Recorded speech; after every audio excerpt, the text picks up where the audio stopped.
Vamos a empezar a grabar. Bueno, bienvenidos a este Ateneo, ya el último del año. Increíble. Ujú. Tenemos el honor acá de estar con Julieta Marmo. A ella la van a volver a encontrar en las materias metodológicas, ¿sí? Junto con Analía. Así que bueno, acá es el primer encuentro. Con el permiso de todos, vamos a hacer como una presentación formal de Julieta y después ya le doy la palabra. Ella es doctora de la Universidad de Flores y licenciada en psicología en la UCA. Es especialista en psicología clínica de niños y adolescentes, profesora de grado y de posgrado en psicología y supervisora clínica en el área de salud mental infanto-juvenil, salud pública y en el ámbito privado. Autora de artículos en revistas nacionales e internacionales y coautora de libros con la doctora Lozada, directora de jurado de tesis, miembro evaluador externo en las revistas internacionales, actualmente vicedecana de la Facultad de Psicología y Ciencias Sociales de la Universidad de Flores. Un placer, Julieta, tenerte acá con nosotros.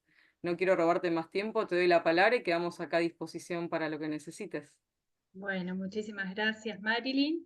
Hola, buenas tardes a todos. En primer lugar, quiero agradecer, ¿sí?, a la Universidad Austral, al director de esta carrera, Jorge Caruso, a la profesora Analía Lozada, de la materia de maltrato en la niñez, y a todo el equipo, ¿sí?, de la Austral, Marcela, Marilyn, bueno, por este espacio y por nada, esperemos que esté a la altura de lo que ustedes están esperando. Yo voy a compartir pantalla. Ustedes me dirán cuando se ve.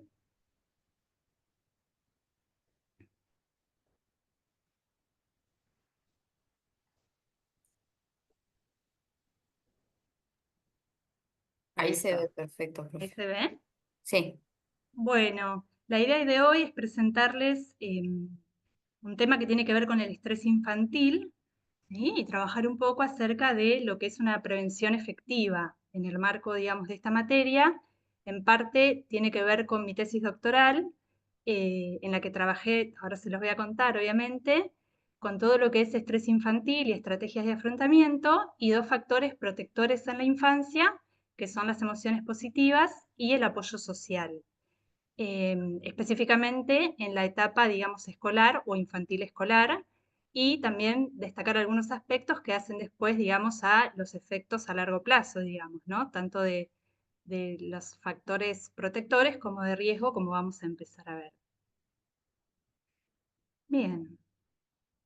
Bueno, un poco para conceptualizar algo que ustedes ya vienen trabajando, pero para encuadrar el tema, vamos a trabajar sobre el maltrato infantil, que es cualquier forma de daño, ya sea físico, emocional o sexual, que puede ser por acción, ¿sí?, de manera directa, o por omisión, ¿sí?, por algún tipo de inactividad, o bien por negligencia, que es infligido hacia un niño, niña o adolescente por alguna figura representativa, padre, tutor, digamos, o cuidador, que es de manera accidental, intencional, y que, bueno, como decíamos antes, puede, digamos, darse en la manera física, sexual, emocional, o también, sobre todo en adolescentes, en lo que tiene que ver entre peleas entre pares, como, bueno, ya sabemos, el bullying y otras de sus formas. Un poco también para contextualizar la situación actual de este tema, revisando las publicaciones de organismos oficiales, ¿no?, y de datos válidos, se sabe que 1 de cada 2 niños, niñas y adolescentes sufre algún tipo de violencia de manera anual. Fíjense que es casi la mitad, ¿no? Y que se estima que entre el 58 y el 61% en América de estos niños, niñas y adolescentes han sufrido algún tipo de abuso sexual, físico o emocional también durante el último año. Según la UNESCO, entre el 30 y el 32% de los estudiantes, ya digamos escolares y adolescentes, también han informado ser acosados en el último año, y particularmente contextualizándolo, disculpen, de manera local, en Argentina, la Oficina de Violencia Doméstica informó que el 38% de las presentaciones recibidas involucró a niños, niñas y adolescentes afectados por hechos de violencia doméstica. Fíjense que el número, ¿no?, ya todas estas cifras son de mucho impacto, sobre todo en la actualidad. Y lo que plantea UNICEF es que en el 70% de los hogares de Argentinas, estos niños, niñas y adolescentes se ven expuestos a situaciones de violencia que se asocian a métodos de crianza. Ustedes habrán visto, supongo, ¿no?, lo que son los estilos parentales, su clasificación. Después podemos pensar qué estilo se vincula también con, ¿no?, con estas formas violentas o de maltrato en la infancia. De ese porcentaje, el 40%, ¿sí?, recibía violencia de tipo física, y en el 10% del resto de los casos, castigos físicos severos. Bien.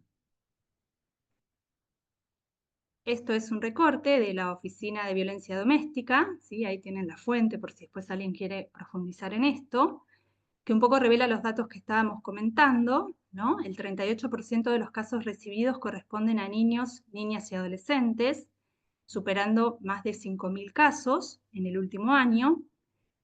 El 80% de los casos tiene algún tipo de vínculo filial con esa persona a la cual ha sido denunciada.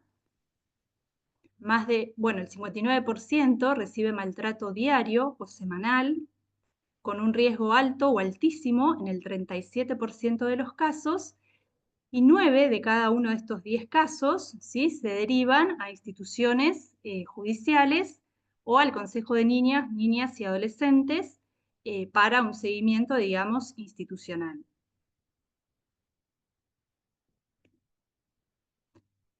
Este es otro estudio, ¿sí?, que aborda más específicamente la violencia en adolescentes. Es una publicación del Instituto Interamericano del año 2022, que un poco muestra de manera gráfica. Hice un recorte así para no ser tan descriptivo, sino más bien visual, como para ver, digamos, la distribución, ¿sí?, de esos casos según el tipo de violencia. Es un estudio que se realizó en 18 estados con más de 400 adolescentes. Y el tipo de violencia física es la de mayor prevalencia en adolescentes en América, seguido de la violencia psicológica, sexual, emocional, por violencia de género, económica, laboral, institucional, y en el menor grado, digamos, no reportaron ningún tipo de violencia. Sobre las categorías, se ubica, digamos, la categoría familiar como la de mayor impacto, ¿sí?, como se ve ahí en el gráfico, seguido de violencia dada en la escuela. Esto está más relacionado con los adolescentes, sobre todo.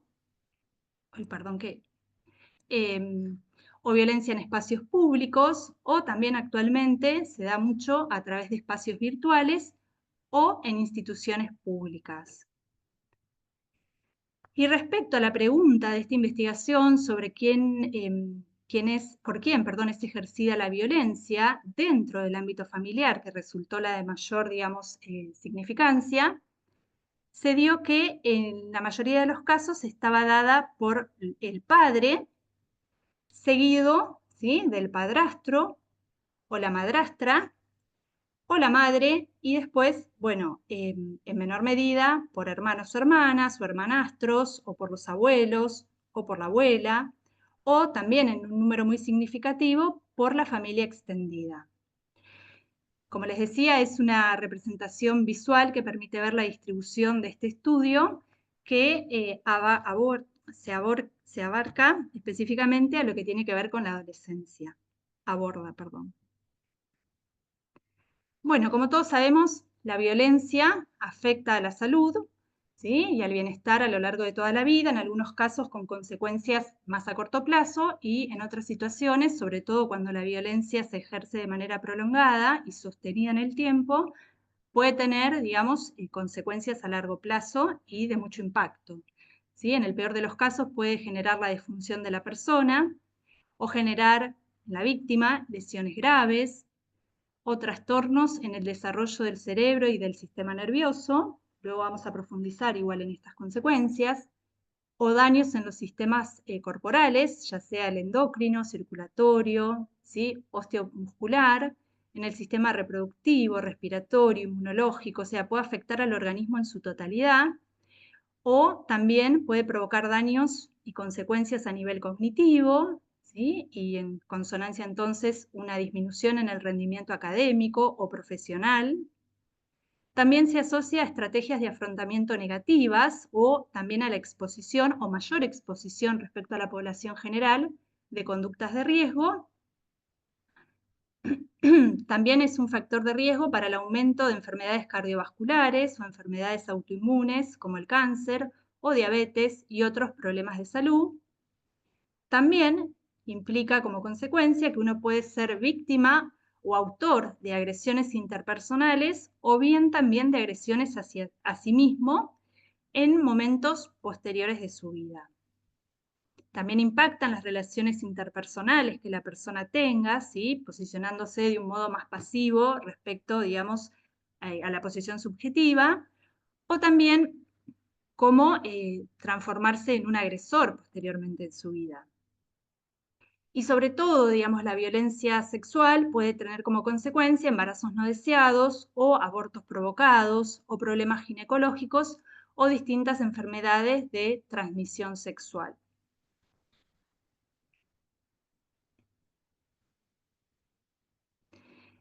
Bien, en relación a la violencia y el estrés, que es la variable con la cual después vamos a relacionar, digamos, esta temática, la violencia causa estrés en la infancia y puede tener consecuencias devastadoras en la salud mental, ¿sí? Se asocia a un montón de patologías como depresión, ansiedad, ya las vamos a ver. También puede provocar respuestas tóxicas en el organismo, como recién mencionamos, debido al estrés que genera y a los daños que a consecuencia, ya sean fisiológicos o psicológicos, pueden darse a corto y largo plazo. También altera el funcionamiento cerebral y el desempeño actitudinal o conductual de la persona. En general pueden verse a veces, sobre todo en niños, respuestas desadaptativas, disruptivas, inesperadas, desde el punto de vista de un observador, ¿no? Y se vio que la violencia doméstica es la más frecuente vinculada a los trastornos por estrés postraumático, sobre todo en niños pequeños. Es decir, que la exposición sostenida y prolongada a este estrés tóxico y crónico puede alterar el desarrollo fisiológico del cerebro y emocional también, ¿no? Y repercutir en el crecimiento de todas las dimensiones de la vida de un niño. Niña o adolescente, ¿no? Digo, en general. Bueno, la otra, digamos, asociado a estas situaciones que actúan como altos factores de riesgo, ¿sí? Capaces de provocar detrimento en la salud o en la salud mental, habíamos propuesto, digamos, trabajar en lo que es la prevención y sobre todo lo que se llama prevención efectiva. Hablamos de prevenir, por definición, como aquellos, bueno, la preparación o disposición de acciones que se anticipan, ¿sí? a que suceda el evento para intentar evitar justamente el riesgo o que se ejecute algo en relación a eso. Y hablamos de prevención efectiva de la violencia infantil cuando se adoptan medidas sistemáticas para justamente poder afrontar, ¿sí? esos factores de riesgo y proteger a los niños, niñas y adolescentes. Las distintas publicaciones acerca de las herramientas preventivas hacen referencia como a tres grandes dimensiones, ¿sí? Sobre qué trabajamos en prevención. Bueno, una dimensión tiene que ver con los aspectos sociocomunitarios o sociojurídicos, ¿sí? A nivel más institucional, es decir, como sociedad, cómo damos respuesta para poder trabajar con estos niños, niñas y adolescentes. También hay herramientas que son de trabajo más individual, que tienen que ver con fortalecer la personalidad de ese niño, los aspectos vinculares, y otras dirigidas al ámbito familiar. ¿De qué manera trabajamos con las familias? Ustedes habrán estudiado también, ¿no? Que son familias que en general tienen altos factores de riesgo o bien son familias multiproblemáticas, con las cuales, digamos, la intervención debe ser de manera global. Y eso es algo que también quería rescatar, ¿no? No es que se trabaja solo con el niño o solo con la familia, sino que es una respuesta global que tanto la sociedad como a nivel más micro, ¿no? Tenemos que dar una respuesta. Solo para mostrarles, ¿sí? Algunos aspectos relacionados a esto, en relación a lo familiar, trabajar sobre las competencias parentales es una de las herramientas. Hay más, ¿sí? Pero bueno, para poder mostrarles al menos algunas dimensiones, el término competencias parentales, ¿sí? Tomado de Boundary y su equipo, se asocia tanto a la capacidad parental como a las habilidades. Esto hace referencia, digamos, a lo cognitivo y a lo conductual, poder trabajar justamente sobre las familias en sus recursos, ya sean conductuales, cognitivos, de los padres, para dar respuestas adaptadas, ¿sí? Sobre todo teniendo en cuenta la edad de los niños. No es lo mismo, ¿sí? A los 2 años que a los 6, que en un adolescente. Trabajar en ellos la capacidad de comunicación, que básicamente es como el fuerte, digamos, en esto, cómo poder comunicarse de manera saludable, adaptativa, ajustado a esa etapa, y ayudar a desarrollar, ¿sí? Recursos empáticos, muchas veces, sobre todo en estilos parentales, no democráticos, que serían los más saludables, sino negligentes o autoritarios, ¿sí? Se ve que esta es una dimensión como poco desarrollada. Entonces, como profesionales de la salud, del trabajo social, de la justicia, del ámbito en que cada uno se desarrolle, bueno, son estas las herramientas que nosotros tendríamos que poder abordar tanto los modelos de crianza como también participar en redes sociales más amplias. Esto es ayudar a la familia a que se inserte también socialmente en comunidades que pueden ser o terapéuticas o sociales o comunitarias, de donde puedan identificar modos funcionales, ¿sí? De funcionamiento y de esta manera, digamos, dar una respuesta desde la dimensión familiar, fortaleciendo lo que nosotros llamamos factores protectores, ¿no? Aquellos que en algún sentido actúan en detrimento de todos los factores de riesgo con los cuales estas familias, digamos, se asocian cotidianamente. ¿Vamos bien? ¿Voy muy rápido? Me dicen, ¿sí? Si quieren pregunten, si quieren dejamos para después las preguntas, esto como ustedes se sientan más cómodos. Bueno, desde el punto de vista, digamos, de la otra dimensión sociocomunitaria, ¿sí? La OMS y la Organización Panamericana de la Salud proponen un programa que se llama INSPIRE, ¿sí? Por las siglas de cada uno de estas oraciones que ven acá, ¿sí? Que tienen que ver con fortalecer ciertas variables desde lo social, lo jurídico, ¿sí? Lo comunitario, que tiene que ver con la implementación y la vigilancia del cumplimiento de las leyes. Eso es muy importante. Tener en cuenta las normas y los valores. Muchas veces trabajamos también en este, digo, trabajamos cuando uno trabaja, ¿no? Con pacientes o bueno, en el caso, eh, revisar esos valores, ¿no? Con los cuales la familia se maneja en lo cotidiano. También trabajar la seguridad en el entorno, con padres, madres y cuidadores. También tener en cuenta el aspecto económico, el ingreso y el fortalecimiento económico, qué acceso a qué recursos tienen a veces las familias, ¿no? Para poder justamente entender, a veces registrar que la conducta que están llevando adelante, digamos, es disfuncional o patológica o grave, ¿no?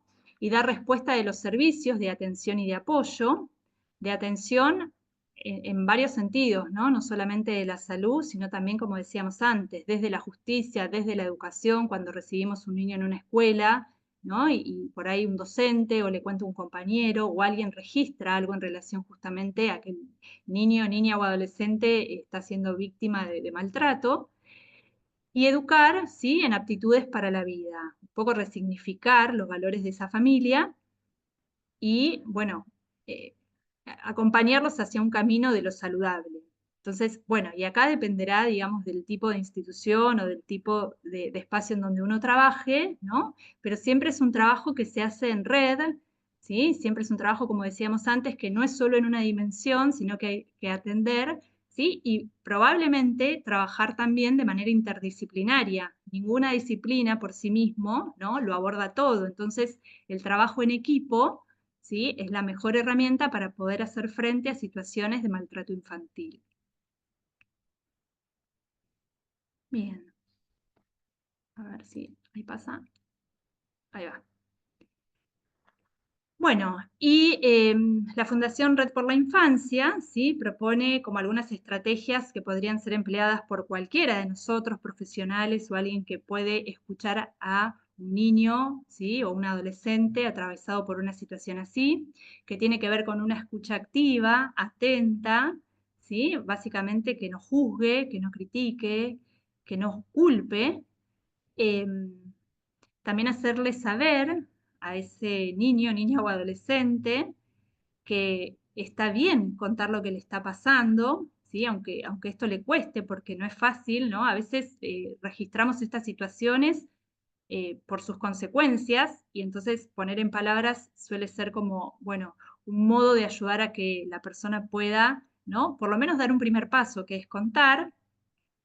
También hay algo importante que es quitar al niño o adolescente de este lugar culposo, ¿no? Muchas veces, o de las amenazas que reciben, sobre todo en situaciones de abuso, ¿no?, que hay todo un enmascaramiento, y fortalecer esto, ¿no?, de que es muy importante que lo haya podido contar. Pedir ayuda, ¿eh? No confrontar con quien es justamente el agresor. Y también es importante decirle a ese niño o a ese adolescente qué tratamiento uno va a dar con esa información que acabamos de escuchar. Y obviamente que todos los que trabajamos con, ¿no?, con menores de edad, sabemos que no podemos quedarnos con esta información solo como una escucha, sino que algo tenemos que hacer.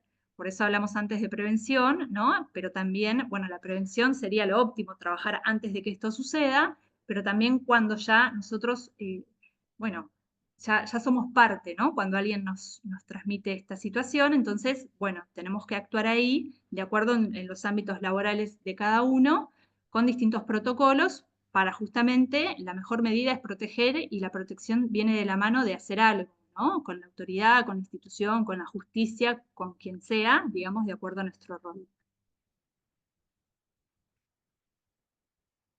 Bien, bueno, hasta acá venimos hablando de la violencia, de las consecuencias con el estrés. Yo quiero presentarles hoy lo que trabajé en mi tesis doctoral, que tiene que ver, como dijimos antes, ¿no? Las situaciones de violencia están fuertemente vinculadas al estrés infantil y a los afrontamientos poco productivos o funcionales con los cuales muchas veces los niños, ¿no?, se encuentran vinculados. Y dos variables. Hablamos de la prevención a nivel sociocomunitario, ¿sí?, a nivel familiar, y ahora yo me voy a basar sobre todo en dos aspectos que son factores protectores en la infancia, que tienen que ver con las emociones positivas, ¿sí?, como un factor protector, y el apoyo social percibido, de manera que, bueno, estas dos variables, estos dos constructos, tienden en algún sentido a disminuir o tenderían, en eso va la pregunta de investigación, digamos, el estrés en la infancia. Esta investigación se enmarca, digamos, con una población infantil, ¿sí?, con niños de 6, ahora después vamos a describir bien esa población, de 6 a 12 años de edad. Bien, como es sabido, digamos, el tema del estrés es un tema que tanto en la ciencia resulta, digamos, muy relevante en las distintas etapas evolutivas, pero también en la psicología clínica. Yo como, bueno, ahí me presentaban, soy psicóloga, está abordado desde ese lugar, pero en realidad es aplicable, ¿no?, a todos los que trabajamos en esta etapa, que pretende, digamos, analizar e intervenir en aquellos casos en que el niño siente cierto agobio, cierta tensión, cierto estrés o malestar ante ciertas circunstancias que lo vive como una demanda, puede ser interna o externa, y que lo aquejan y que lo interpelan de una manera, digamos, diferente a otros niños que no están atravesados por estas circunstancias. Por otro lado, si consideramos la definición de la salud mental, ¿no?, como un estado de completo bienestar y no solamente como la ausencia de enfermedades o patologías, conlleva pensar el componente del estrés como una variable que puede generar un desajuste, ¿sí?, personal en el niño y consecuentemente, digamos, una adaptación poco saludable y adaptativa a su vida cotidiana. El estrés, ahora lo vamos a definir y a conceptualizar un poco, pero lo vamos a abordar desde una concepción relacional, ¿sí? Considerando en aquellas situaciones en que esta tensión o este malestar desborda al individuo, ¿sí? Y a la capacidad y a sus recursos que tiene para hacer frente a esa situación. Por eso, a ver, si bien el estrés en algún sentido es adaptativo, funciona como una alarma de algo que me esté preocupando, cuando este se prolonga en el tiempo, ¿sí? Puede generar consecuencias y su impacto puede darse tanto a nivel cognitivo, a nivel emocional, a nivel vincular y sobre todo, en el caso de los niños, suele estar dado con lo que se llama estrés cotidiano infantil.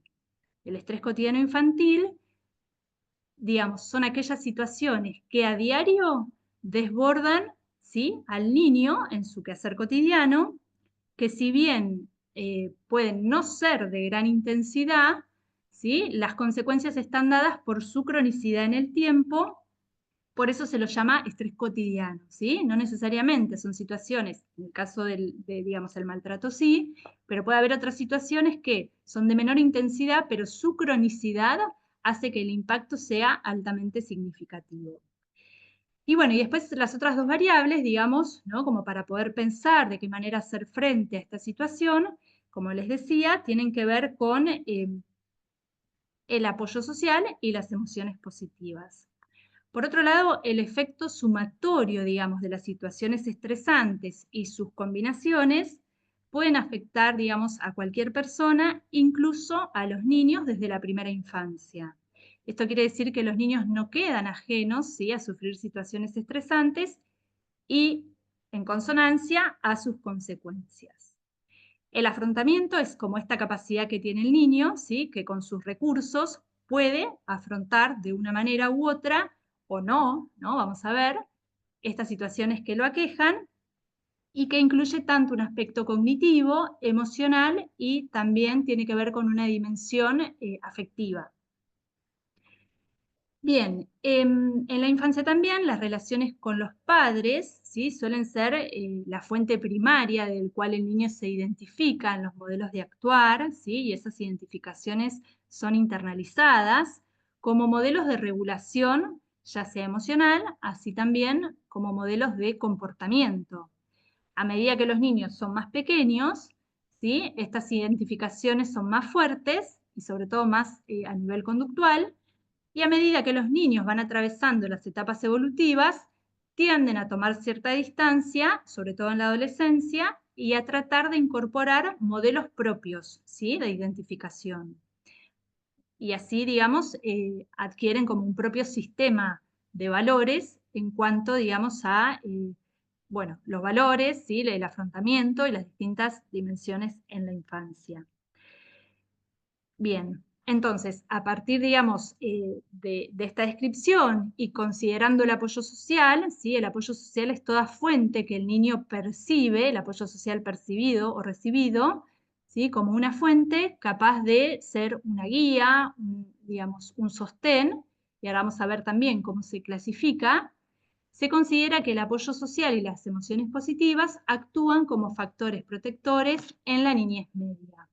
Entonces, bueno, a partir de esta síntesis, digamos, esta investigación se propuso saber de qué manera se relacionan el apoyo social percibido y las emociones positivas con el estrés cotidiano y afrontamiento en niños en la etapa escolar. Bien, para dar un encuadre, digamos, desde el punto de vista científico, a partir del análisis de estudios previos en las bases de búsqueda, digamos, indagadas, no se ha encontrado anteriormente ningún estudio que relacione todas estas variables de manera conjunta. Respecto a la definición de estrés de la OMS, ¿sí? Se conceptualiza como un conjunto de reacciones fisiológicas que preparan al organismo para la acción. Como decíamos antes, el estrés no siempre es negativo, ¿sí? Porque puede ser como una alarma que lo lleva a actuar de manera apropiada, ajustada a esa situación, y entonces simplemente, digamos, funcionó como un sensor, ¿no? Adaptativo. Pero, bueno, el estrés en términos negativos sí genera consecuencias. El estrés a lo largo de la historia, ¿sí?, ha sido estudiado desde distintas corrientes. Inicialmente se lo estudió al estrés como un estímulo, pensando o poniendo el foco que las situaciones externas al sujeto eran aquellas que generaban, digamos, bueno, que elevaban el umbral y generaban el estrés propiamente dicho, y en consecuencia una situación subjetiva de malestar. Podían ser situaciones ambientales o familiares o em, sociales, ¿sí?, capaces de disparar el estrés de una graduación alta a mínima, digamos, situaciones menores o bien situaciones. Pero el foco está puesto en que el estímulo estresor está por fuera del individuo. Posteriormente, y con el modelo de Seyle, ¿sí?, el estrés se planteó como respuesta, ¿sí?, justamente cambiando ahora el foco, y se mira ahora el estrés como la reacción del individuo frente a esa situación que lo desencadena. Entonces, es la respuesta del cuerpo, ¿sí?, ante una demanda que se ejerce sobre él. Estos términos vienen un poco de la física y de la ingeniería, ¿no?, de los primeros modelos que después fueron, ¿no?, importados a otras ciencias como la psicología, la medicina, bueno, las ciencias sociales en general. Por eso se habla, ¿no?, de carga, de demanda, de fuerzas. Y este autor describió, digamos, el síndrome general de adaptación. Es decir, que ante una situación de estrés, la primera reacción del organismo era una situación como de alarma, ¿no?, como de ponerse en aviso de que había algo que lo estaba interpelando. Luego, la persona intenta, ¿no?, adaptarse a esa situación, poner, digamos, en marcha mecanismos para justamente afrontar, ¿no?, esa situación con recursos cognitivos, conductuales, emocionales, con lo que la persona cuente a su disposición. Y finalmente, si ahí no se resuelve la situación de estrés, genera una fase de agotamiento, que es cuando la persona queda como arrasada por la situación y, bueno, el autor lo llama como agotamiento, ¿no? Ya no dispone de más recursos para afrontar esa situación, que podrían ser, por ejemplo, las familias multiproblemáticas, ¿no?, que, bueno, están arrasadas por tantos factores de riesgo que no pueden, ¿no?, como sobreponerse a a ese evento estresante. Y finalmente, la última, digamos, la última conceptualización o de las últimas variantes tiene que ver con la interacción, ¿sí?, una posición relacional, es decir, la relación entre el estímulo, el individuo y el entorno. En esa relación bidireccional se da el estrés. Ni es por fuera, ni es en el organismo, sino que es una perspectiva que tiene en cuenta la valoración subjetiva de un hecho que puede resultarme estresante. ¿Sí? O sea, puede ser que, esto nos pasa, ¿no? A veces una situación, un examen, para hacerlo más sencillo, puede resultar muy estresante para alguien y para otra persona, digamos, le resulta menos estresante o ni siquiera lo interpela. Entonces, el estrés tiene que ver con ese impacto a nivel individual que en el niño, digamos, le genera una determinada sensación. Y en el que participan, digamos, dos momentos. Una primera evaluación, por eso se habla, digamos, de un, un mediador cognitivo, ¿no? Primero evalúo cognitivamente esa situación y posteriormente se pone en marcha el afrontamiento. ¿Qué respuesta, qué reacción, ¿sí?, desencadena la persona para poder afrontar esa situación estresante? Esta última perspectiva es la que se ha abordado, digamos, en esta investigación. Tomando específicamente, digamos, la definición de Lazarus y Folkman, ¿sí?, el estrés implica una relación particular, como dijimos, entre el individuo y el ambiente, en la cual, digamos, el niño percibe esa situación que le está sucediendo como algo, ¿sí?, como un evento que supera sus recursos y que pone en peligro su bienestar. Y el estrés cotidiano son los fastidios que surgen a diario y que lo irritan y lo desbordan, ¿sí?, que como dijimos anteriormente, pueden ser de baja intensidad, pero su frecuencia y su impacto, ¿sí?, puede ser alta y en ese sentido afectar el desarrollo diario en cualquiera de los ámbitos en que el niño se desenvuelve, la escuela, su casa, sus vínculos sociales. Y bien, en el ámbito científico, digamos, esto se conceptualiza como estrés cotidiano infantil. ¿Sí? Entonces, el impacto en esta dimensión va a tener que ver más bien con cómo le afecta subjetivamente, cómo percibe la situación, cómo la tramita, cómo la elabora y consecuentemente, ¿sí?, cómo reacciona sobre ello. Bien, respecto a los antecedentes sobre esta variable, ¿sí?, las investigaciones sobre estrés escolar en Argentina puntualmente son escasas, hay pocos estudios, lo que nos lleva a pensar la necesidad de profundizar, perdón, voy a admitir ahí está, la necesidad de continuar profundizando en esta temática. Y como anunciamos antes, entre las consecuencias se ha visto que el estrés impacta, ¿sí?, y genera ciertas consecuencias a nivel fisiológico. Provoca, por ejemplo, vieron que la hormona del estrés es el cortisol, entonces cuando la persona se siente estresada, aumenta el cortisol en sangre. Algunos estudios, por ejemplo, miden el estrés, ¿sí?, con estudios justamente del cortisol a nivel sanguíneo. Cuando este es crónico, además dificulta el crecimiento neuronal, ¿sí?, la sinapsis, como la interrelación celular, y afecta sobre todo al lóbulo temporal y a los sistemas prefrontales que regulan la respuesta del estrés en el niño. Esto también se relaciona con un impacto en todo lo que tiene que ver con las funciones ejecutivas, ¿sí?, la toma de decisiones, el juicio, la atención, bueno, la capacidad de pensamiento directamente, y por eso habíamos dicho también que tiene un impacto, ya sea a nivel profesional en el caso de los adultos, pero muchas veces también en el caso de los niños o adolescentes, impacta sobre su rendimiento académico, ya sea porque les cuesta concentrarse, prestar atención, o están irritables, o están deprimidos, o sea, se ramifica, digamos, de una manera muy amplia el impacto que puede tener el estrés en este sentido. También el estrés impacta en el eje neuronal, neuroendocrino, endocrino y en el síndrome general de adaptación, y también afecta el sistema inmunológico del niño. Esto se ha visto, digamos, en distintas investigaciones, tanto nacionales como internacionales. Bien. En relación al estrés y la salud mental infantil, también el estrés se lo vincula, ¿sí?, se ha comprobado que se relaciona con la inadaptación socioemocional, ¿sí?, con comportamientos desadaptados, disruptivos o con indicadores físicos indeseables, ¿sí?, y puede generar un impacto perjudicial en toda la infancia. Y las áreas en donde más impacta, no solamente a nivel individual, sino las áreas sobre las cuales después esto impacta, en el caso de la infancia y la adolescencia, tienen que ver con la escuela, con la familia y con temas vinculados a la salud y la relación social, sobre todo entre los pares. Bien, retomando la otra variable que tiene que ver con las estrategias de afrontamiento, por definición son estos esfuerzos cognitivos y conductuales, ¿sí?, que el niño lleva adelante para manejar una situación estresante. Todos tenemos, aunque todos, digamos, no seamos tan conscientes, porque uno habitualmente reacciona frente a algo, ¿sí?, pero todos tenemos estrategias que actúan, ¿sí?, intentando justamente mediar ante el estrés, ante el efecto desestabilizador del estrés, ¿sí? El estrés me impacta de una manera, entonces el niño tiende a actuar, todos lo que queremos, ¿no?, es como disminuir el placer en ese sentido. Y están orientadas ya sea a la resolución del problema o a regularse emocionalmente, ¿sí?, o a ambas situaciones.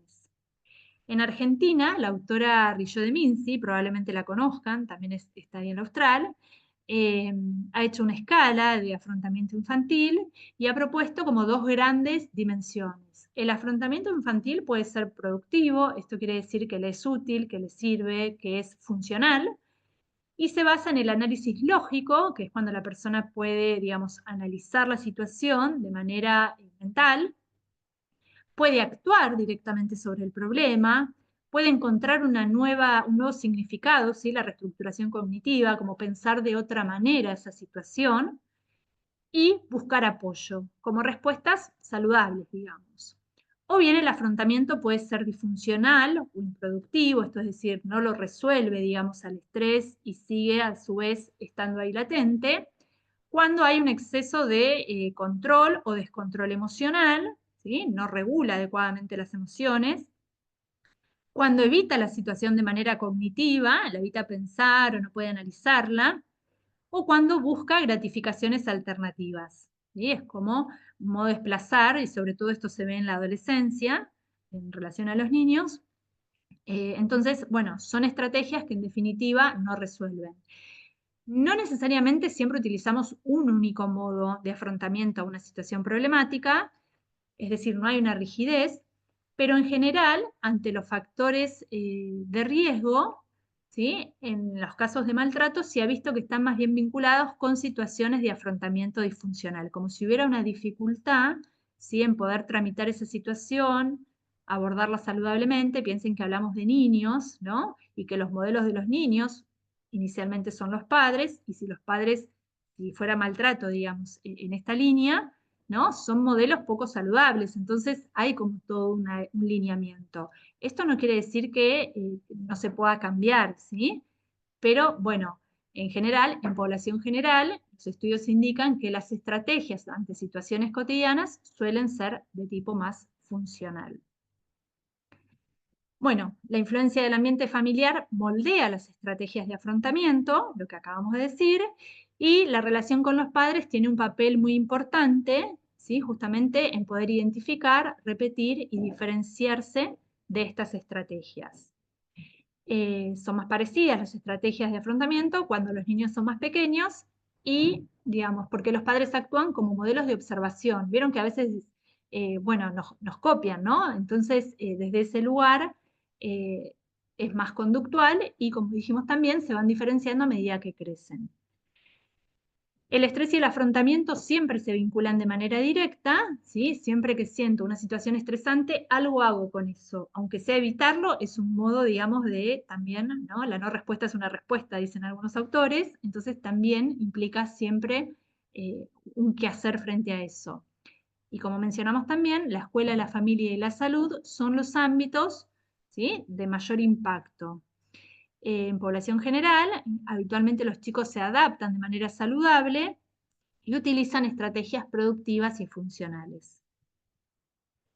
Respecto, bueno, y acá sí, digamos, ¿no? Como fortalecer a nivel individual una de las variables, cuando hablábamos de lo comunitario, de lo familiar, a nivel individual y parental, el apoyo social es una de las variables que debería de promoverse, ¿sí? De tenerse en cuenta cuando uno trabaja en prevención, porque actúa como un factor protector.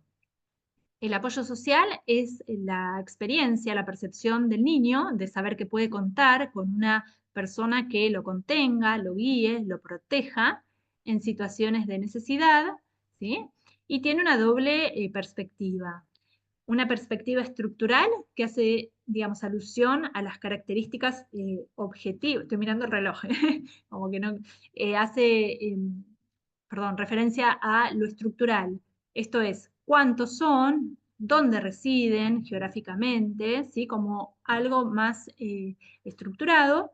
Y la perspectiva funcional, a su vez del apoyo social, se subdivide en lo emocional, en lo informacional y en lo instrumental. Es decir, desde el punto de vista emocional, tiene que ver con todo lo protector en relación a lo afectivo, ¿no? Saber que recibimos amor, protección, empatía, seguridad, el sentirse valorado.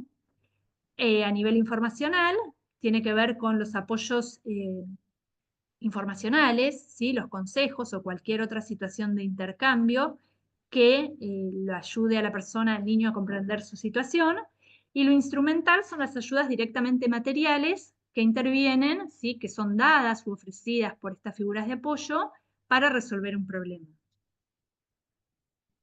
En relación a los antecedentes, las investigaciones dan cuenta de que el apoyo social, esto en cualquier etapa evolutiva, pero bueno, en investigaciones sobre la infancia, son un potente factor protector para la integridad física y psicológica, ¿sí? Actuando sobre la autoestima, sobre el autoconcepto, sobre el afrontamiento funcional, y también se asoció el apoyo social con diversos indicadores de salud. Los niños y niñas en etapa escolar que cuentan con un apoyo social claro y saludable, ¿sí? Presentan en general bajos índices de ansiedad y depresión y en momentos de estrés tienen mejor pronóstico ante las enfermedades, menor probabilidad de mortalidad y a su vez, o en consecuencia, ¿no? En sintonía, mayor esperanza de vida. Estamos hablando, digamos, de todo lo diferente que hablamos al principio, ¿no? Ahora todo lo positivo como para poder trabajar como herramienta en la disminución justamente de esos factores de riesgo. Y por último, ¿sí? Las emociones positivas. Las emociones positivas son conceptualmente algo más que las emociones negativas, ¿sí? Son tendencias de respuesta que tienen un gran valor de ajuste. Como toda emoción, tienen una expresión a nivel fisiológico, ¿sí? Así como con la vergüenza nos ponemos colorados, bueno, a eso se refiere, ¿no? La expresión fisiológica, e involucran una experiencia subjetiva, un procesamiento de la información y surgen ante la evaluación de algún acontecimiento. Las emociones en general son de una reacción rápida, a diferencia de los sentimientos, ¿sí? Pero eso no quita, digamos, esta elaboración cognitiva, ¿sí? Y de reacción ante una determinada situación. Bueno, y en general son tendientes a hacer sentir placer y bienestar, y también se genera, digamos, un círculo positivo en la medida en que sentir emociones positivas nos induce a tener pensamientos y acciones que favorecen un mejor desenvolvimiento o un desenvolvimiento adaptativo en las distintas etapas evolutivas. Dentro de las emociones positivas, al menos las más investigadas en este país y abordadas en esta presentación, se trabajaron, digamos, la alegría, la gratitud, la serenidad, ¿sí? La simpatía, la satisfacción personal. La alegría, digamos, es una emoción positiva intensa, ¿sí? Que se asocia con situaciones vividas como satisfactorias, cuando el niño siente que sobre todo que ha logrado una meta. Por eso, digamos, genera como una exaltación inclusive fisiológica. Nos damos cuenta cuando un niño está alegre, ¿no? Y a veces también, de manera confusa, se la llama felicidad. La felicidad sería más bien un sentimiento, pero en algunos papers, digamos, podemos encontrarla también con esa traducción. La gratitud, ¿sí? La gratitud tiene que ver con el sentimiento de sentirse agradecidos, ¿sí? Por un beneficio dado por un otro. Pero cuando, digamos, el niño reconoce que ese beneficio que recibió ha sido dado de manera altruista, ¿sí? Digamos, con buena fe, no buscando algún beneficio, ¿no? En la persona que justamente se lo otorga, lo cual genera una sensación de sentirse reconocido, de agradecimiento y a su vez, ¿no? Como una conducta prosocial de la necesidad o el sentimiento de querer devolverle ese favor. La gratitud es una emoción que actualmente está como muy estudiada, ¿sí? Porque se ve su impacto positivo, claramente. La serenidad es una emoción menos estudiada, pero el estar sereno para un niño implica una sensación de tranquilidad, de calma, como un estado, ¿no? de paz y de sosiego, que también lo inducen a momentos de relajación, de sentirse tranquilos, tiene una baja activación física, a diferencia, como dijimos, de la alegría, y conlleva también a conexiones cognitivas que promueven la autorreflexión. El estar tranquilo le permite, digamos, estar más introspectivo y poder a un niño pensarse a sí mismo. Hay algunos talleres, ¿sí? En términos de implementación y estrategias preventivas que han evidenciado, ¿sí? Que promover la serenidad disminuye las violencias agresivas entre pares, sobre todo en etapas escolares y en la adolescencia, y se llevan a cabo, digamos, ciertos estudios pilotos para promover, digamos, esta emoción positiva, sobre todo en escuelas y en lugares en donde pueden tener altos indicadores de violencia. La simpatía es una respuesta emocional, ¿sí? Vicaria. Esto quiere decir que se asocia con la empatía en algún sentido porque implica sentir lo que el otro siente, pero también implica, digamos, que si el otro siente una pena, una angustia, también conecta con esa parte, ¿no? Con la preocupación por la necesidad del otro. Y a su vez, la simpatía como emoción positiva lo que hace es promover también la necesidad, sobre todo, de ayudar al otro. No solamente conectamos con lo bueno, o los niños conectan con lo bueno, sino también, digamos, cuando el otro está mal, ¿no? Es esta emoción que también sería vinculado a lo prosocial porque tiene ahí como una tendencia a la acción de ayuda. Y finalmente, la valoración, la satisfacción personal, ¿sí? Que es una emoción positiva que se relaciona con la valoración de uno mismo, ¿sí? Con el poder atribuirse méritos por los logros valiosos y también impacta positivamente sobre la aceptación de uno mismo, la autoestima y la sensación de autoeficacia, ¿sí? Que el niño puede lograr algo promovido por sí mismo.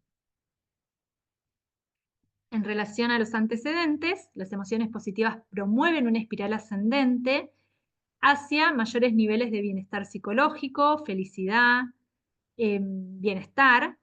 Bueno, todos los autores, ¿no? que apoyan esta afirmación. También se vincula con un afrontamiento más eficaz, con el desarrollo de mecanismos protectores, haciendo más resistente a la persona frente a la adversidad, ¿no? Si pensamos en lo que decíamos al principio de esta clase. Y también promueve la resiliencia psicológica y otras competencias sociales, afectivas y cognitivas para un mejor desempeño o funcionamiento psicosocial. Bueno, retomando la investigación, entonces ha tenido por objetivo analizar la relación entre estas variables, cómo el apoyo social y las emociones positivas se vinculan con el estrés y el afrontamiento, ¿sí? En niños y niñas de 8 a 12 años de edad. Como objetivos específicos se ha propuesto evaluar y describir los estresores, ¿sí? El nivel de estrés, el afrontamiento y la percepción de apoyo social y emociones positivas. Analizar si existían diferencias significativas según las variables edad y sexo entre estas dimensiones. Analizar si el apoyo social y la experiencia de emociones positivas actúan como factores protectores del estrés. Y finalmente, indagar si el apoyo social y las emociones positivas pueden predecirnos el modo de afrontamiento que utilizarían los niños para disminuir el estrés. Como hipótesis, se ha planteado que el estrés, las estrategias de afrontamiento, la percepción de apoyo social y de emociones positivas pueden variar según el sexo y la edad de los menores, que el apoyo social y las emociones positivas tienen una función protectora del estrés y que percibir mayor apoyo social y emociones positivas pueden predecir, ¿sí? O predicen, es una hipótesis, las estrategias funcionales de afrontamiento por, digamos, por sobre las disfuncionales. Respecto a la metodología que se ha empleado en esta investigación, bueno, ha sido un diseño no experimental, empírico, comparativo, correlacional y predictivo. Han participado 400 niños y niñas de la provincia de Buenos Aires que asistían a escuelas de educación primaria, ya sea de gestión pública como de gestión privada, para bueno, avanzar en la toma empírica de, de los instrumentos. Se ha pedido inicialmente autorización a los representantes legales o directivos de esas escuelas. Se ha solicitado la firma del consentimiento informado a los padres o tutores legales. Y respecto al procedimiento, ¿sí? Se ha hecho una única toma, una sola vez, fuimos a las distintas escuelas y tomamos en una única sesión en el aula en los horarios habituales de clases. Y ahora les muestro por qué, porque tiene que ver con los instrumentos, ¿sí? Se han administrado 4 cuestionarios, 3 argentinos y 1 español, que son de rápida administración, ¿sí? Si ustedes se fijan, ahora se los muestro, pero estos son los otros 2, ¿sí? Son todos cuestionarios con escala de tipo Likert, en la cual el niño o niña, bueno, frente a cada oración, en el caso del inventario infantil de estresores cotidianos, ese es un cuestionario español, pero se han encontrado estudios argentinos que ya lo empleaban y con un lenguaje adaptado también a nuestra población, con lo cual, bueno, el niño lee la oración y responde por sí o por no. Este cuestionario es autoadministrado, obviamente, y permite medir el estrés en la dimensión familiar, en la dimensión escuela, ¿sí? Los problemas o el estrés que el niño puede sentir en el ámbito escolar, y finalmente en la dimensión salud. Por ejemplo, el niño, leo la primera nada más, este año he estado enfermo varias veces, responde por sí o por no en una escala dicotómica. El cuestionario de afrontamiento es una adaptación de Rillo de Minci, como les dije, es una investigadora argentina, en el cual el niño también le pedimos primero que describa alguna situación o problema que siente que haya tenido, ¿sí? Y que intente explicar también de qué manera ha dado respuesta. Entonces, a partir de ello se le pide que responda a los ítems mediante una escala Likert que va de sí, a veces no o no tiene nada que ver, según lo que el niño considere. ¿Sí? Por ejemplo, pienso mucho en el problema para entender mejor lo que está pasando. Claramente estas preguntas están dirigidas a poder como clasificarlas, ¿sí? En las categorías que anteriormente les conté, ¿sí? Del estrés funcional, del afrontamiento funcional o disfuncional y sus variantes.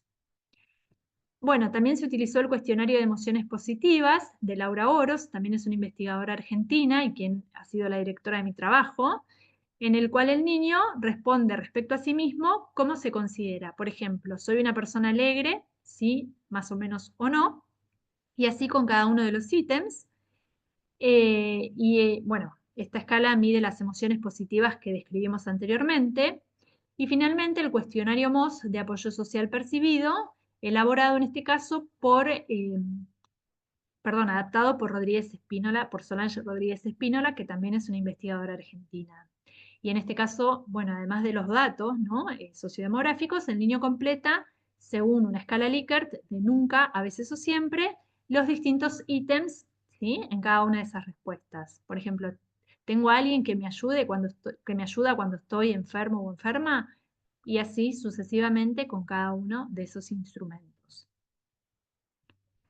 Bueno, esta parte solo a modo descriptivo, se utilizaron criterios estadísticos, ¿sí? Para el análisis como el SPSS, otras análisis estadísticos para los resultados estadísticos descriptivos.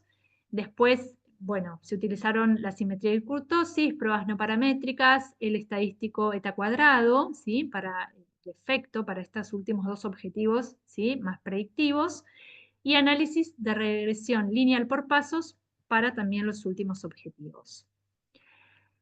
Bien, respecto a los resultados, los niños y niñas en su totalidad de esta muestra alcanzaron un nivel moderadamente bajo de estrés cotidiano, un segundito, en la población general de esta muestra. Las emociones positivas han sido consideradas altas y moderadamente altas, o sea, puntuando de promedio hacia arriba. Lo mismo el apoyo social, ¿sí? Ha sido considerado alto en esta población. Recordemos que es población general, ¿sí? Tomando como criterio de exclusión que no tengan patología o cualquier otro diagnóstico. Y en relación a las estrategias de afrontamiento, predominaron por sobre todo las funcionales por sobre las disfuncionales. La emoción positiva que más predominó fue la gratitud y la de menor presencia fue la de serenidad. Esto a modo descriptivo. En relación a las dimensiones del estrés, dijimos que había bajo grado de estrés en esta investigación. ¿Sí? El ámbito de mayor estrés, sin embargo, considerando igual ese nivel de estrés bajo, está dado por el ámbito escolar, ¿sí? Pero muy cerquita del ámbito familiar y en menor medida, sí, en el ámbito de salud. Esto coincidió con todas las investigaciones que se han consultado, ¿sí? En esta investigación justamente, salvo, bueno, en una investigación que la dimensión de salud puntuaba muy alto, pero era una investigación que estudiaba justamente estrés y afrontamiento en niños hospitalizados por temas oncológicos, con lo cual era predecible, digamos, que en ese caso la salud sea el tema de mayor preocupación. Bien. Respecto a las estrategias de afrontamiento, ¿sí? En esta investigación dijimos que puntuaron un poco más las estrategias funcionales, solo para recordarlos, eran el análisis lógico, el actuar sobre el problema, la reestructuración cognitiva y la búsqueda de apoyo, lo que coincidía, digamos, con la mayoría de las investigaciones también analizadas. Y respecto al apoyo social, ¿sí? Ponderó alto en esta variable, coincidiendo con todas las investigaciones consultadas. Sabemos entonces que el apoyo social es una variable para tener en cuenta, sobre todo cuando uno trabaja en prevención, ¿no? Buscando redes de apoyo con el cual el niño pueda sentirse contenido, seguro, ¿no? para hablar de los temas que necesiten. Las puntuaciones de emocionalidad positiva también han sido altas y moderadamente altas, y la emoción, como dijimos antes, de mayor predominio fue la de gratitud. Respecto al objetivo, ¿sí?, de las diferencias significativas según edad y sexo, con respecto al sexo, solo se observaron diferencias significativas en la percepción de los estresores y en el de la emoción positiva de simpatía, en donde las niñas puntuaron más alto. ¿Sí? En el resto de las variables no hay diferencias significativas según edad y sexo, y eso coincide con la mayoría de los estudios, tanto nacionales como internacionales. Bien. Respecto a las estrategias de afrontamiento, no hay variación según la edad y el sexo. Si esto, bueno, no coincide con todos los estudios que se han consultado, con lo cual esto invita como a seguir profundizando en esta investigación. Y en respecto al apoyo social, también dijimos que no hay diferencias significativas por edad o por sexo. Entonces, en este sentido, se corrobora parcialmente la hipótesis, ¿sí?, referida al objetivo específico número 2, que tenía que ver justamente con esta diferencia por estas dos dimensiones. Respecto al apoyo social percibido y las emociones positivas como factores protectores, los resultados indicaron que el mejor modelo que puede predecir el estrés infantil incluye el apoyo social y las emociones positivas de alegría, simpatía y satisfacción personal. Es decir, que el apoyo social, la alegría y la satisfacción personal disminuyen el estrés y en cierto sentido también incrementan, ¿sí?, la simpatía.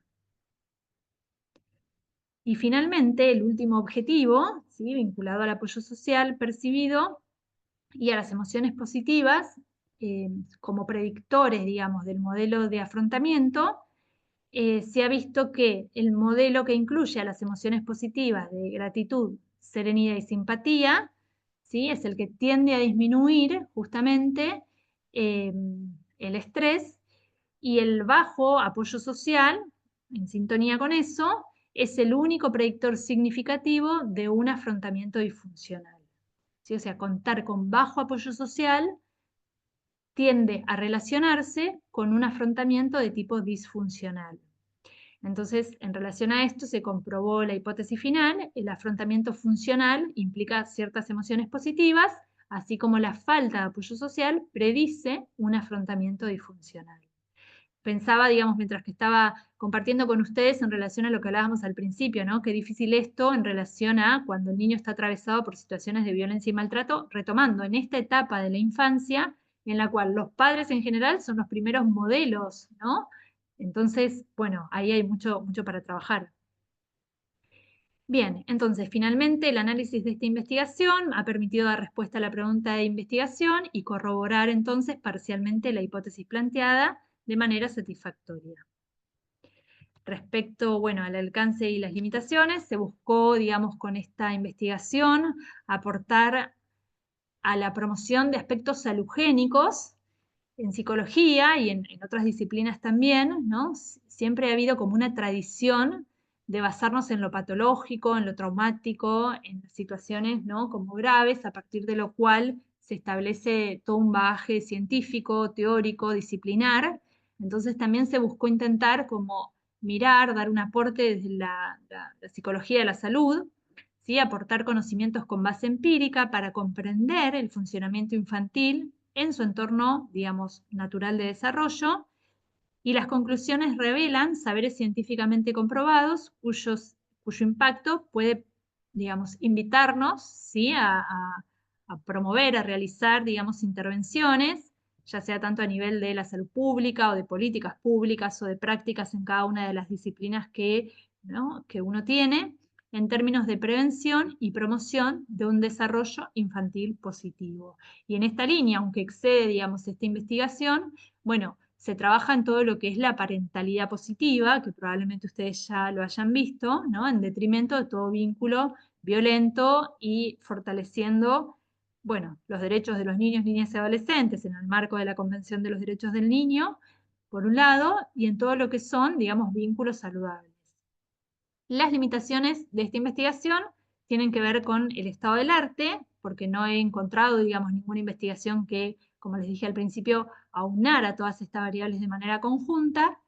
En relación a la muestra, es una investigación que inicialmente se hizo con 700 niños y después de analizar, digamos, en algunos casos que por ahí se olvidaron de completar algún cuestionario o lo completaron mal, después de hacer todo como ese análisis, han quedado, digamos, 400 casos, pero todos de Buenos Aires, con lo cual, bueno, en ese sentido actúa como una limitación.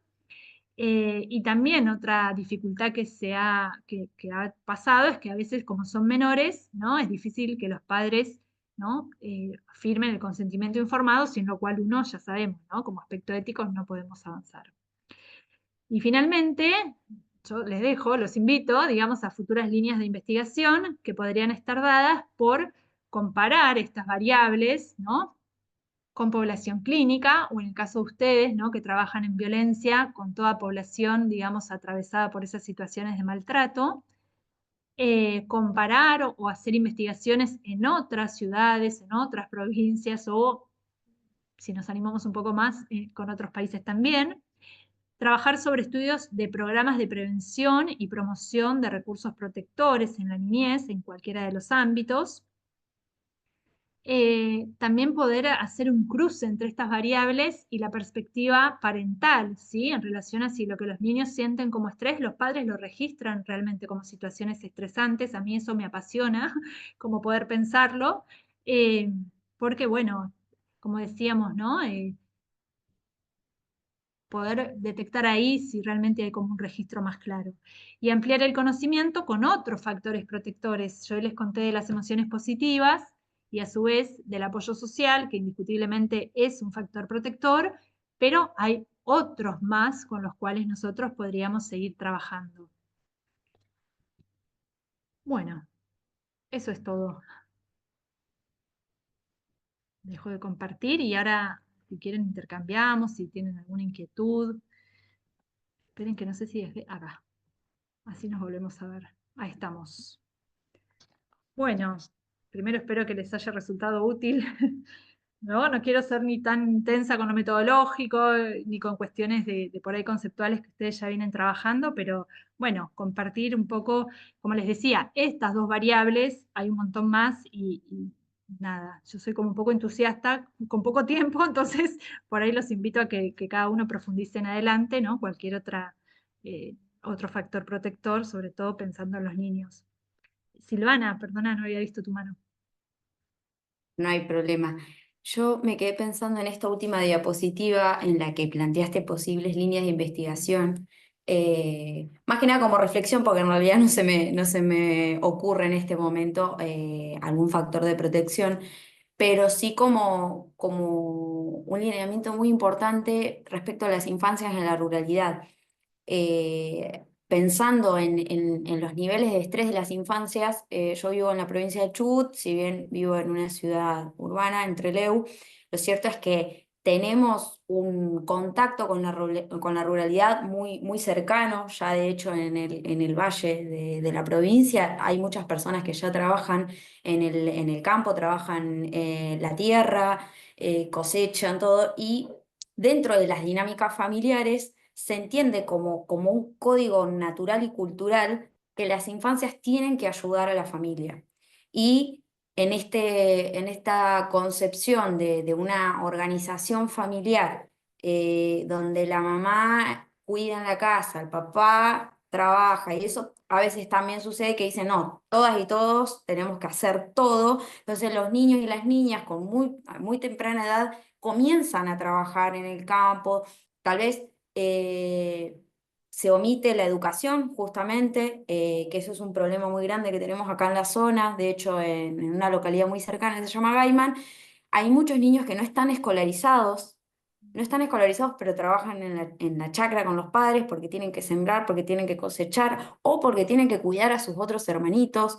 Entonces, pensando en voz alta, como reflexión y también como para pensar si eso podría llegar a ser un tema interesante para investigar acá en esta zona, en lo que es la Patagonia, esta cuestión de cómo se ve atravesada las infancias por un trabajo infantil, que muchas veces es muy fácil para mí decir un niño no tiene que trabajar, o sea, ese código es el mismo para todas y todos, pero también cuando te acercás a la ruralidad te das cuenta que los códigos culturales son otros y tal vez lo bueno, lo malo, lo correcto y lo incorrecto se torna un poco difuso. Ni hablar si nos vamos al interior de la provincia y nos vamos a la meseta, donde directamente ahí se ayuda a esquilar, se ayuda a capar, se ayuda a matar a los animales para poder venderlos, porque si no, sin eso no tienen comida y no tienen dinero para sustentarse, ¿viste?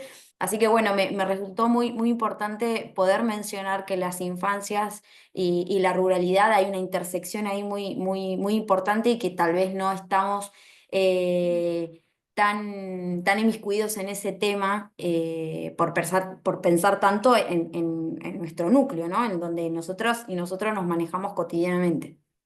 Sí, me parece como re valioso esto que te interpelas. Primero porque a veces damos por hecho, ¿no? Como que todos los niños, todas las niñas, ¿no? Son los de nuestro barrio, los de nuestra escuela, los de nuestros hijos. Entonces, me parece que nunca hay que perder de vista el contexto cultural o microcultural, ¿no? Porque, bueno, sabemos que el trabajo infantil no corresponde, las leyes, todo lo demás, pero primero me parece que hay que meterse a entender esa lógica. Lo que no quita, ¿no? Los derechos del niño, ¿no? A la educación. Entonces, bueno, por eso me parece como súper importante tu planteo y tal vez trabajar, ¿no? con políticas más sociales o públicas que, que- que sean como acordes a esa población, ¿no? Sí, que Porque eso, que se puedan adaptar a ciertos códigos que van a seguir llevando, ¿no? O sea, sabemos que las leyes son en general para todas y todos, pero deja a las disidencias, deja esas diversidades culturales a un lado. Lo mismo pasa con la población indígena. Acá bueno, en la Patagonia en general tenemos un montón de comunidades y sobre todo mapuche tehuelche, en donde justamente estas comunidades tienen otros tipos de código y que luchan para que sean respetados, ni hablar, bueno, me voy a meter en algo muy conflictivo, ¿no? Pero en la cuestión de la posesión de las tierras, donde la trabajan de una forma y entienden que la tierra es de ellos desde otra perspectiva que no coincide con las leyes nuestras, ¿no? De lo que es actualmente una organización institucional y estatal, y que justamente a partir de ahí derivan un montón de conflictos y las infancias de las comunidades terminan siendo atravesadas por esto. Hay ciertos fallos en donde han mencionado que hay ciertas infancias que están siendo maltratadas de algún punto por no estar claro, insertas de todo en el tipo de sociedad que nos lo han impuesto, básicamente, y que ellos no forman parte de esta sociedad. Eligen seguir llevando sus reglas y sus leyes dentro de los códigos de una comunidad indígena y bueno, y ahí creo que justamente se da una tensión muy difícil de poder sobrellevar y en este caso las instituciones, los diferentes poderes, para el caso de estos fallos en donde hablan sobre infancias indígenas, no se acercan a la comunidad. Plantean las leyes las que nos alcanzan a nosotros y nosotros, ¿no? La Convención Internacional sobre los Derechos del Niño, la 26061, acá en Chubut tenemos la 321 de protección integral, pero ¿cuáles son los códigos que manejan dentro de esta comunidad? ¿Y realmente está perjudicando a esa infancia o simplemente lo estamos viendo con un sesgo tan urbanístico y tan claro. estatal e institucional, ¿no? Me parece bastante interesante para yo tenerlo en cuenta en esta zona, en esta región. Bueno, no sé si en este contexto ustedes tienen que investigar, digamos, para, bueno, no sé, Analía, si es parte de esta materia, pero ahí tenés como un nicho, ¿no? Súper importante y tenés una Sí, sensibilidad social que me parece que ya te marca ahí, ¿no? No sé a qué te muchísimo. dedicas, Silvana. Soy abogada, soy abogada. Ah, mirá, bueno, entonces, pero estás como muy conectada con esta temática y esta problemática, ¿no? Sí, Entonces, sí, nos toca bastante de cerca por acá y hace poco también hubo una actividad organizada por el Poder Judicial, la Embajada de Francia, bueno, hubo un montón de instituciones en donde invitaron a mujeres de la ruralidad para hablar sobre mujeres y justicia climática. se habló sobre la interseccionalidad respecto a las mujeres, la ruralidad y cómo el cambio climático nos afecta más a las mujeres que a los varones y sobre todo a las mujeres que trabajan en la ruralidad. Y Claro. las mujeres de las comunidades mapuche, las lonco, hay muchas lonco acá en la provincia de Chubut, líderes que realmente se ponen en su mochila una lucha enorme en donde hay muchísima persecución y dentro de todo eso, además de ser mujeres, de ser mapuche, de ser líderes y todo, también se ven atravesadas porque son madres, son cabezas de hogar y todas esas infancias se ven atravesadas por un montón de conflictos y nosotros no tenemos, yo que trabajo en el Poder Judicial, no tenemos una respuesta para poder darle. ¿Por qué? Porque no estamos cerca de todas esas leyes y todos esos códigos que ellas y ellos llevan en sus comunidades. Y la verdad que a mí me afectó muchísimo decir, tendría que saber mucho más de esto porque forman parte de nosotras y nosotros. Y ni hablar de que también hay un poco de raíces autóctonas de familia y todo eso, entonces realmente me siento en una obligación ética y moral de aprender más y que la justicia se adapte también a estas diversidades.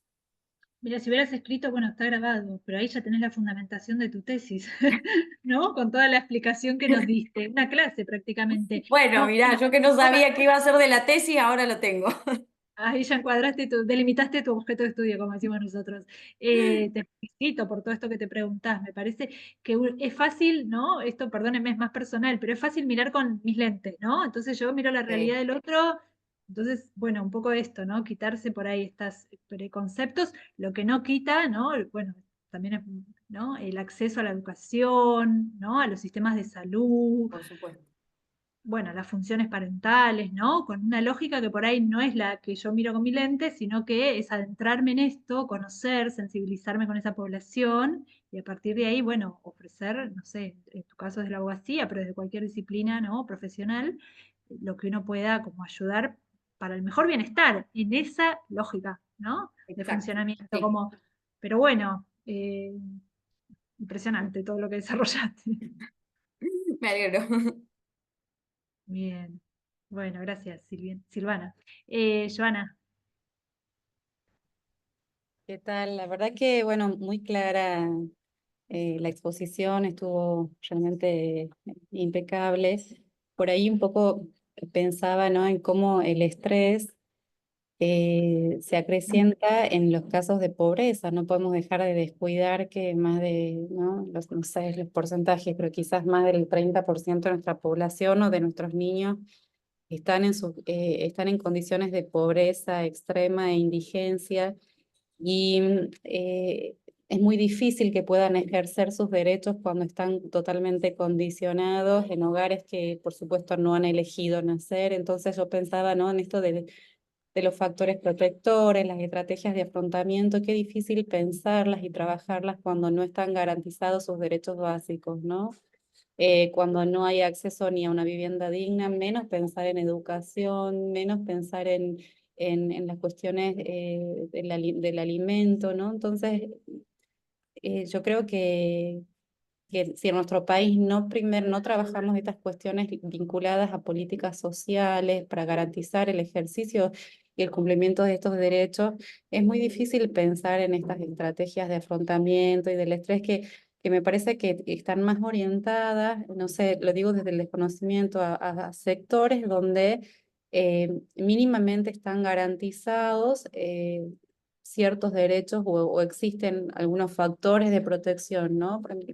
Entonces, pensaba en esos niños cuando el estrés es resultado de padres sí, estresados, de generaciones estresadas, ¿no? sí, Totalmente vulnerados, alejados, discriminados, ¿no?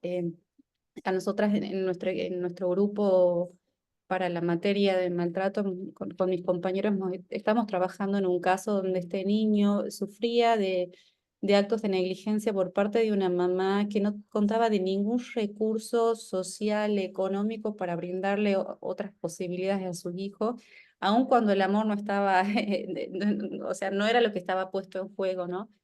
Pero bueno, esto pensaba, yo te empecé a escuchar hablar y como que conecté con esa población infantil que en nuestro país es enorme, son millones de niños. Y, y bueno, nada, era solamente una reflexión y un comentario en relación a cómo en relación a la interseccionalidad, ¿no? El estrés también resulta de la vulneración de la cantidad de derechos que en estos niños están vulnerados. Sí, Joana, coincido con eso. En parte, bueno, pensaba varias cosas mientras te escuchaba. No todos los niños de esta muestra, ¿sí? Son de clase social media o media alta o alta, ¿sí? Es una muestra como representada, está bien, recortada a Buenos Aires, como decía, pero eh, de distintas como segmentos. De todas maneras, coincido en que a veces uno tiene que ir como de la necesidad más básica, no sé, se me vino como la pirámide de Maslow, ¿no? Perdonen que traiga esto, pero es como, bueno, primero aseguremos como ciertas necesidades básicas, ¿no?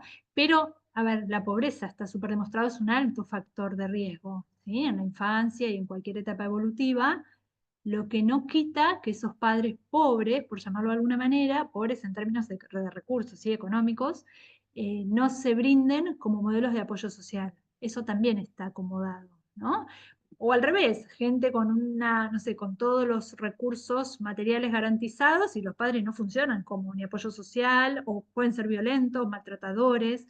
No, no hay como una cosa muy de una causalidad directa entre la No, parte como económica y, bueno, ahora, sí coincido en esto o comparto con vos esto, ¿no? Que tal vez a veces hay necesidades que son más primeriosas que otras, ¿no? Si no sí, tienen no, para y aparte, alimentarse.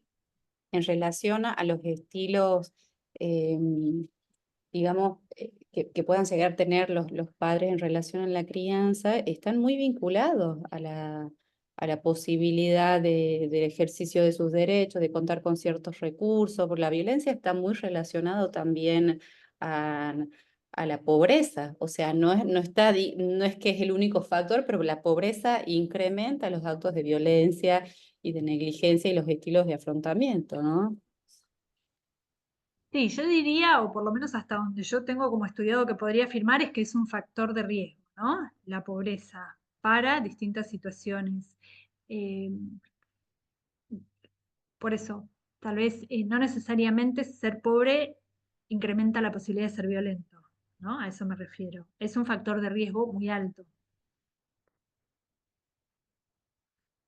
Bien. Gracias, Joana, por compartirlo. Carolina. Ay, Sí, perdón. yo Sí. cuando estaba escuchando todo lo del estrés y no sé por qué se me vino a la mente la mesa de entrada, todos los casilleros con todos los expedientes en su momento, formato físico, hoy digital, donde hay un niño estresado siempre que hay un conflicto parental. Es decir, ya sea por alimentos, por régimen de comunicación, por plan de parentalidad, por atribución de una vivienda. eh, a mí por ahí vi eso, ¿no? Que todos los niños atravesados por alguna judicialización están estresados. Es imposible que no. Sí, yo creo que ya la judicialización es un factor estresante en sí mismo, ¿no? Más allá de además cómo se componga esa familia, sus comunicaciones, ¿no? Su régimen o su estilo parental, eh, por sí mismo, ¿no? Porque es que atravesar algo conflictivo, porque por algo uno llega a la justicia, ¿no? Entonces, de por sí hay algo ahí, un entramado que es estresante y que esa familia no puede resolver en común acuerdo. Sí, tal cual. Y ahí es donde por ahí yo me hacía la pregunta si estos comportamientos, es decir, este enfrentamiento que ellos pueden tener, surge, enfrentamiento, digo, la palabra no era enfrentamiento, en la ¿Afrontamiento? semejanza, ¿eh? ¿Afrontamiento? Afrontamiento. Ahí está. Bueno, pero Estos vale. afrontamientos surgen naturalmente en el niño. Son modelos de aprendizaje, son modelos que se aprenden, ¿no? Todos afrontamos y vamos aprendiendo de observar a los primeros referentes, ¿no? Los cuidadores primarios. Entonces, de ahí se toman los primeros modelos. En general vieron que, bueno, hay varios videos de esto, no me di cuenta por ahí de traer, pero como que los niños, o hay propagandas inclusive, ¿no? Que muestran como, no sé, el padre va gritando en la calle y el niño va atrás como gritando en la calle, ¿no? No sé si alguna vez vieron algo de esto. O al revés, una mamá que está con, ¿no? Con su bebé y su hijito, no sé, cuidando, ¿no? A su bebé, a su bebote, bueno, a su jueguito. Entonces, son modelos que en las primeras etapas se aprenden, se internalizan por identificación conductual. Es que voy aprendiendo de lo que veo del otro, que es mi referente. Después cuando crezco puedo tener como mayor conciencia de la comparación social. Veo qué hacen otros, ¿no? Veo qué hacen en el jardín, qué hace mi maestra cuando me siento mal, el papá de un compañerito, y en la adolescencia, en general, bueno, ahí son como más fuertemente cuestionables los estilos de afrontamiento, las estrategias de afrontamiento. No, de nada. Ivana, Hola, ¿qué tal? ¿Cómo andas, Julieta? Sí, yo me había quedado varias cositas pensando brevemente. Bueno, en primer lugar, no estoy de acuerdo con que la violencia se dé solamente, que sea un factor de riesgo solamente en los estratos sociales bajos. Yo trabajo en un colegio que es de clase media, media alta, y realmente las situaciones de negligencia son cada vez mayores porque estos padres que tienen altos poderes adquisitivos están muy centrados en sus propios proyectos personales y no tienen proyectos familiares o comunitarios, entonces no se ocupan directamente del hijo o el hijo se tiene que preocupar solo, los dejan olvidados en la escuela. Los chicos van sucios a la escuela, no tienen las tareas hechas y un montón de cosas más que se ven diariamente, además que afrontamos diariamente madres que van a quejarse por la nota con tono y circunstancias violentas y lenguaje violento, incluso con insultos y clases de todo tipo, y bueno, y encima, y eso que es un colegio confesional, ¿no es cierto? Pero bueno, al margen de eso, también pensaba que también hay como últimamente he escuchado este diagnóstico en algunos niños de estrés infantil y he observado como una resistencia en los padres a aceptar este tipo de diagnóstico.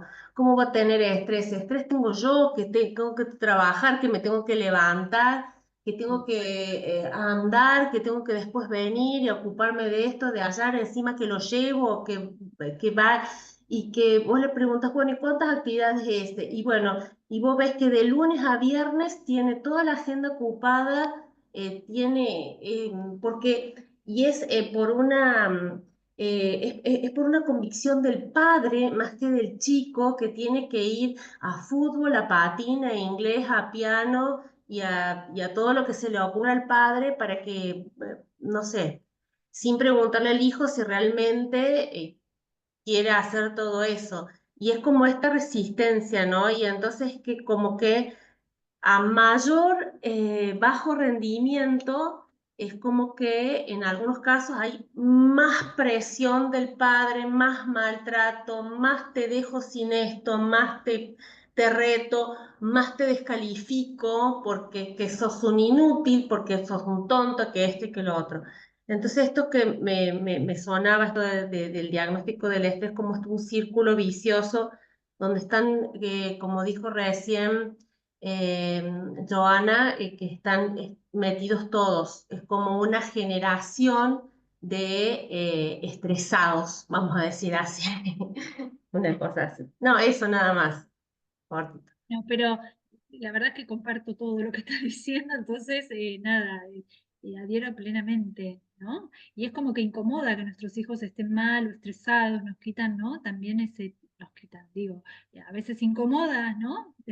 Admitir que el chico puede estar estresado, o que tenga algo, que se angustie, ¿no? Quita tiempo de la hiperactividad adulta o de padres así como muy desconectados, ¿no? De la infancia.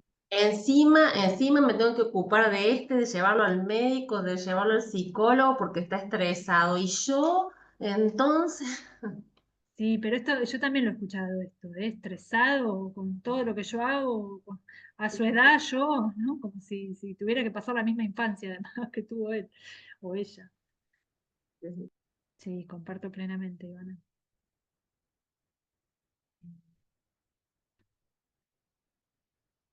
Bien.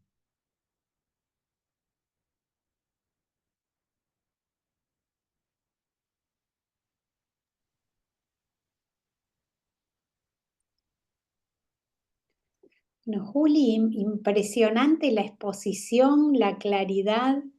La verdad que es un placer enorme escucharte y tenerte acá.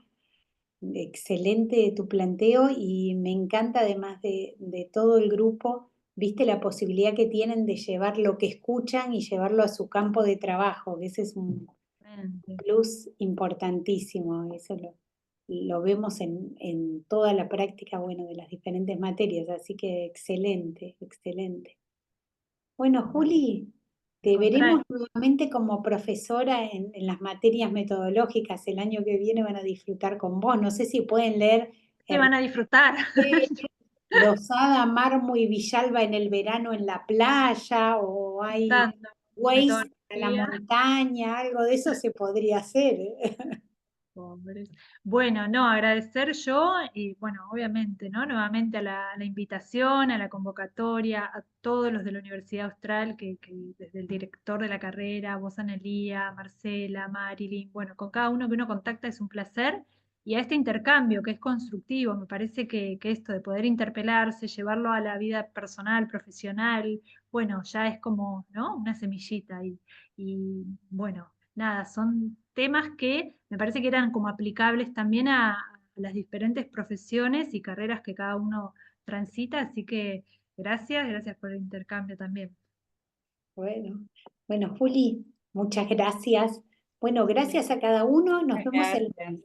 18 horas que tenemos la última clase. Excelente todo lo que están trabajando en el aula virtual, la verdad que impecables los desarrollos, Gracias. los pequeños parcialitos, felicitaciones. Así que bueno, gracias y hasta el martes. Gracias, Juli, besos gigantes. Adiós. Hasta luego.